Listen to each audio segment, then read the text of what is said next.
नेता बीजेपी, स्वागत है सर आपका। हमारे साथ जुड़ चुके मनोज यादव, प्रवक्ता समाजवादी पार्टी के, स्वागत है मनोज जी आपका।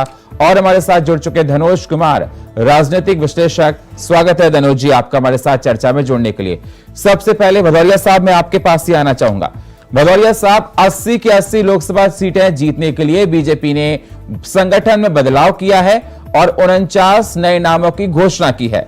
मैं आपसे ये जानना चाहता हूं कि ये बड़ा टारगेट है आपका 80 की 80 लोकसभा सीटें जीतने के लिए। अभी आप हाल ही में घोसी हारे हैं। मैं आपसे ये जानना चाहता हूं कि कैसे आप 80 लोकसभा सीटें 2024 के लोकसभा चुनाव में इस बदलाव से फतेह कर पाएंगे। सुनील, निश्चित तौर पे जो संगठन का है ये रूटीन काम है। ये हमने कोई चुनाव देखते हुए बदलाव नहीं किए हैं। ये तो संगठन का एक रूटीन रहता है। जिसका कार्यक्रम पूरा हुआ तो वो उसको दूसरी जगह लगाते हैं। नए जिला अध्यक्षों को ज्यादा से ज्यादा मौका देते हैं। अगर वो थोड़ा पुराने हो जाते हैं तो उनको और आगे बढ़ाया जाता है। तो ये हमारा रूटीन चलता रहता है। तो चुनाव को देख के हम नहीं करते। हमारे यहाँ चुनाव देख के कोई काम नहीं होता। हमारे यहाँ तो चुनाव की तैयारी हरदम रहती है। हम चुनाव जब आता है तभी तैयारी नहीं करते। हम तो 12 महीने चुनाव के लिए हरदम तैयार बैठे रहते हैं कि चुनाव कब होगा और हम उसके लिए रेडी हैं। तो ये नहीं कह सकते। बाकी रही बात घोषी चुनाव इनको उपचुनाव था। भारतीय जनता पार्टी को इससे कोई ज्यादा फर्क नहीं है।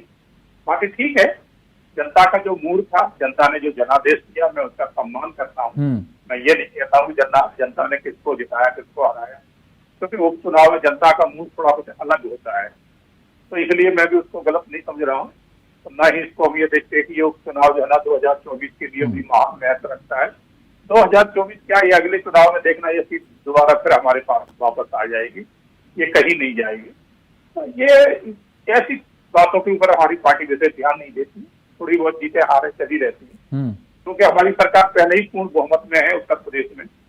अब रही बात 2024 की लोकसभा चुनाव की, तो लोकसभा चुनाव की बिल्कुल हम पूर्ण रूप से तैयार है। हमारी पूरी तैयारी है और जनता भी तैयार बैठती है उत्तर प्रदेश की। जिस तरह से हमारे वहाँ विकास कार्य चले हैं, जिस तरह से हमारा इंफ्रास्ट्रक्चर वहाँ उत्तर प्रदेश में चल रहा है, हमने जिस तरह से लॉ एंड ऑर्डर दिया है, जिस तरह से हमने गरीबों को मकान दिए हैं, 2 करोड़ से अधिक गरीबों को अभी तक हम मकान वहाँ दे चुके हैं।